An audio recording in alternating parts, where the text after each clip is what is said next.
Ladies and gentlemen, in this video we're going to be going over the Hall of Conquerors, which is coming to the game on Wednesday night, which is actually Tuesday night. That's Wednesday, Korean time.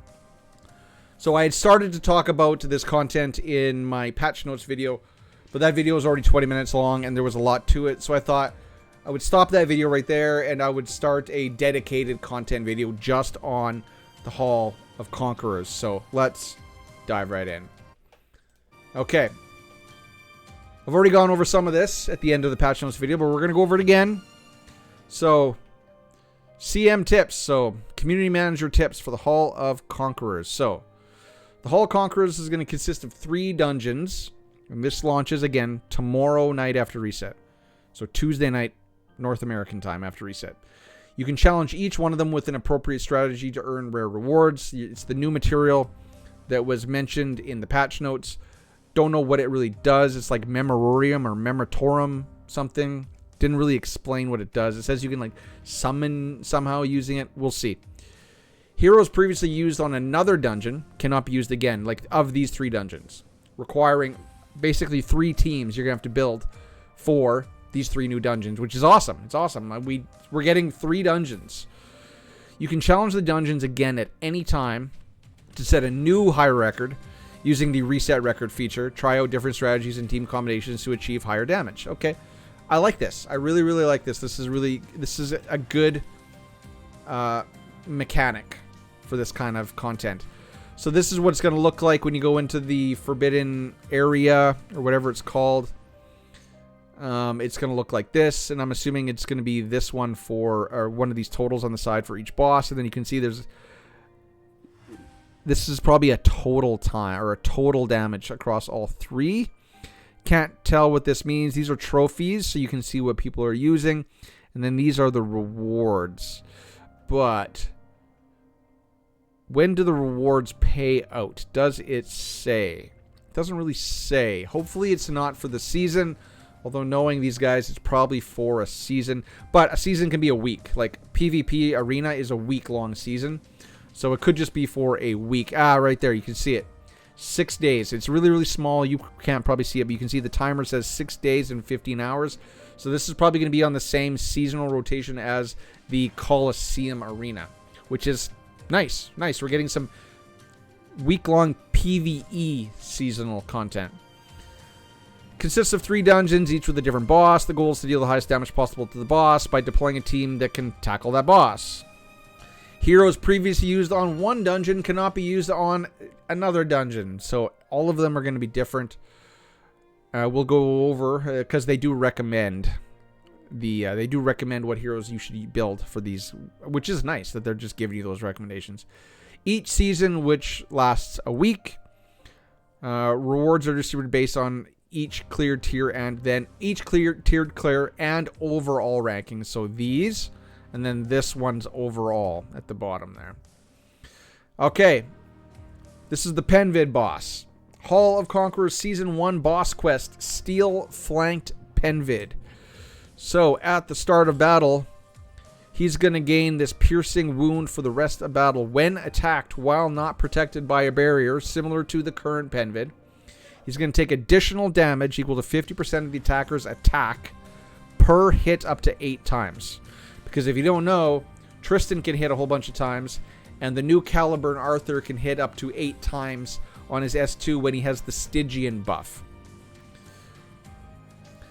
Steel Flanked Penvid starts the battle with Piercing Wound effect. So this is just going to be for the... Yeah, it's for the rest of the battle.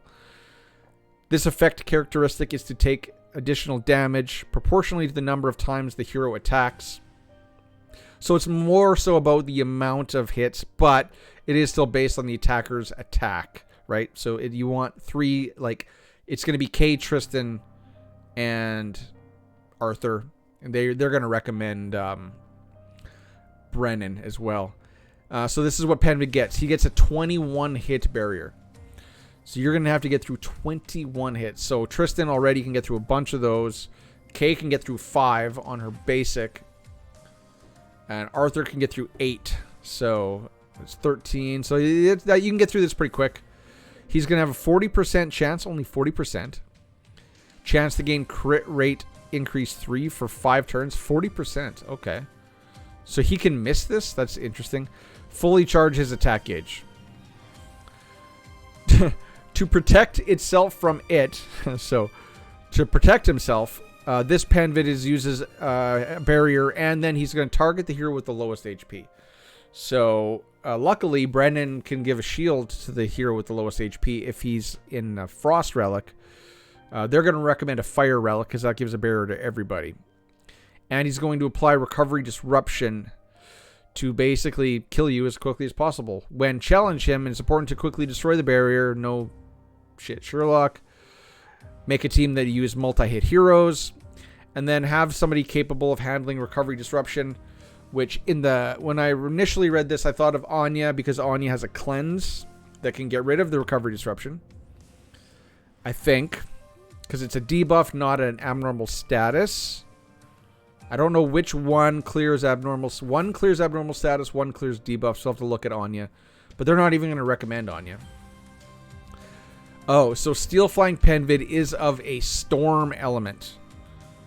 So you're going to want fire heroes. So the new Arthur Caliburn is fire. You might actually want Tristan's Fire Relic powered up. Fire Brennan. And then a Fire K. But you could just run Storm K. Night and Rain are applied to the dungeon, which is good because Arthur is a knight. The new Arthur is a knight. And Stag's Blessing effect. The Stag's Blessing effect is applied to heroes in the dungeon. So, Stag heroes, which are Tristan, Kay, Caliburn, Arthur, Anya. I'm thinking Anya, because Anya can heal as well. But, can she heal through the damage this guy's going to put out? So they're recommending this team as like a free-to-play team. I don't see this as being the team. Obviously, Nika, because she's Nika. Ban, he's a multi-hitter, but no. Right? And then they say why. So if Steel Flying Penvid inflicts Recovery Disruption, Sigrun's Escort effect will take care of Penvid's attacks, making sure the battle proceeds safely. So maybe she'll take the brunt of the hit. But is that going to be ideal? This is what they're saying is ideal. So, it's funny, since he's a storm element, wouldn't you want to use his Fire Relic, Arthur's Fire Relic? Obviously, Tristan, Kay, and it makes sense that they want Brennan Fire because he just can use his S2 and put up barrier every time. And if your team is barriered, then Penvid's not going to be able to hit you. I could see this working. The Steel Flying Penvid hunters have been mustered. Tristan will break the barrier. You know, Tristan is tailor-made for that fight. Caliburn, Arthur, and Kay's multi-hits make the most out of the piercing wound effect.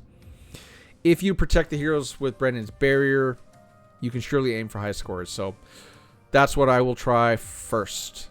Brennan is not Stag, he's Bull, but definitely these three.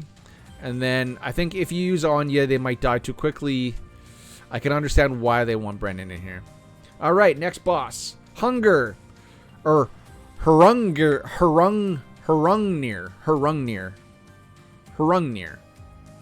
Okay, so this is going to be well, we'll find out.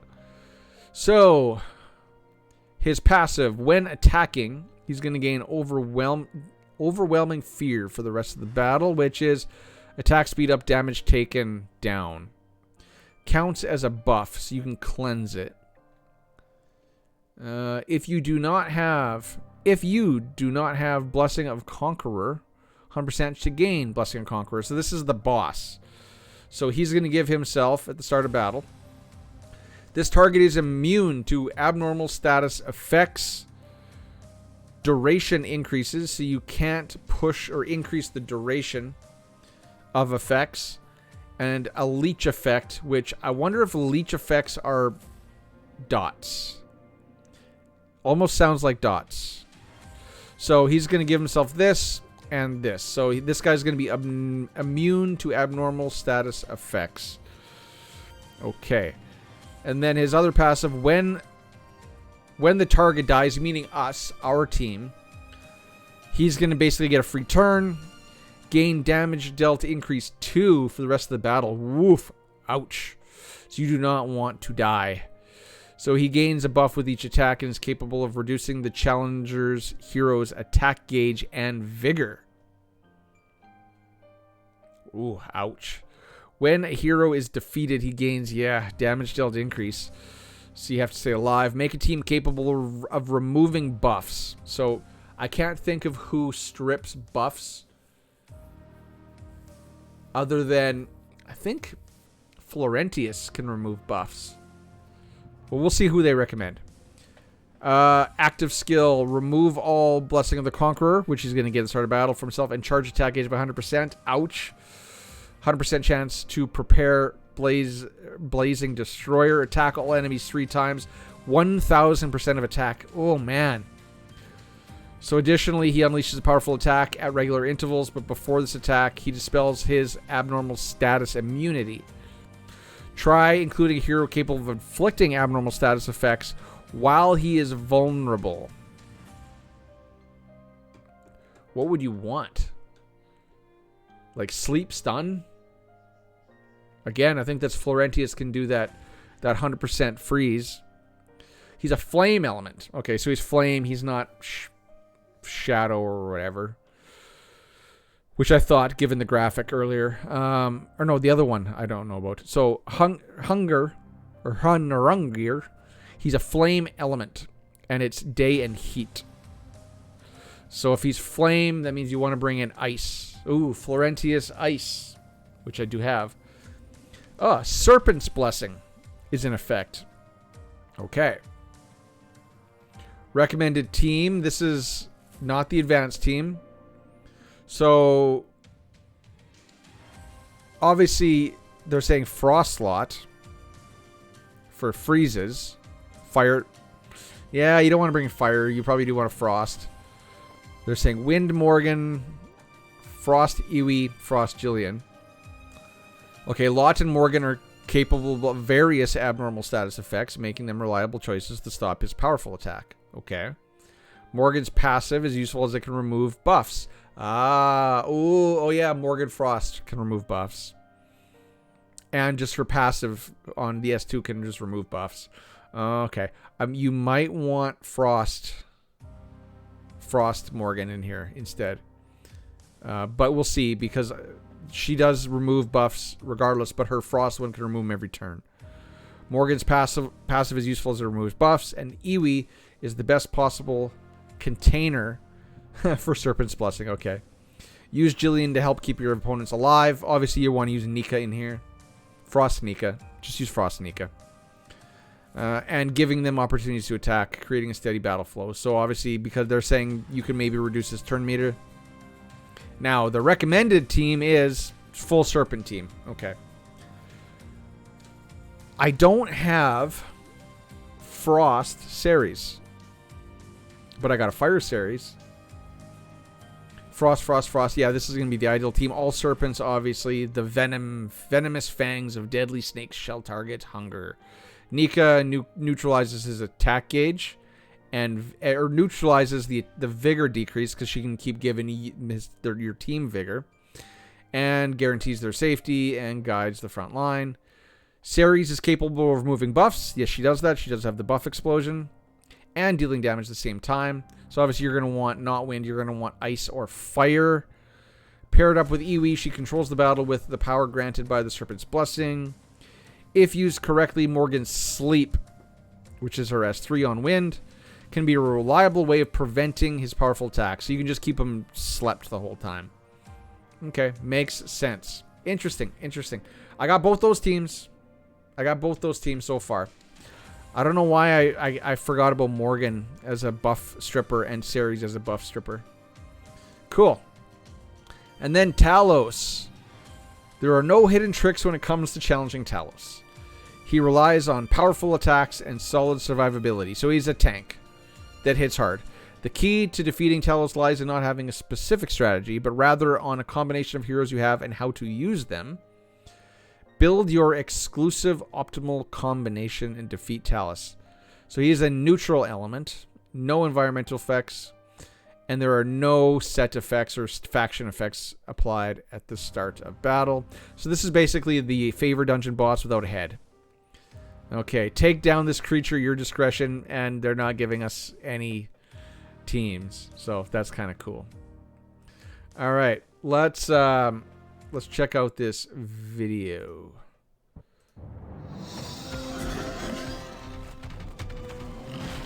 Pause. Let's rant. Oh, it's already on HD. Okay, cool. HD it is. All right, Penvid. That is loud. Yeah, I can see how Brendan's going to be useful there.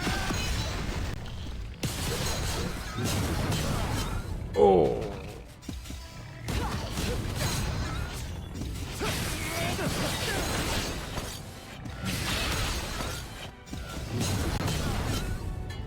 Oh, look at this. This is cool. You see right here, there's a multiplier, 8 times 87. So you don't just kill the bar once. So they're saying that we can't clear, because remember, it's score the highest points possible. So that's cool. That's interesting. And then you go destroyed 13, so 100 subtract. They should have just made this endless. So we're through 13 levels. This is much like different raid bosses in other games, where it's just like kill the bar, kill the bar, kill the bar, kill the bar, kill the bar. But it looks like you have a 200 turn limit.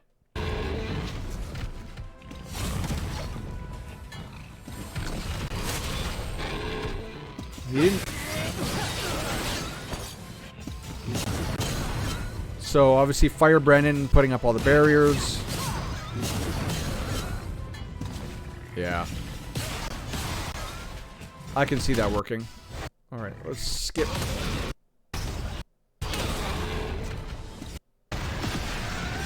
Oh, okay, so it's just Penvid. Anyway, that's cool. I like that.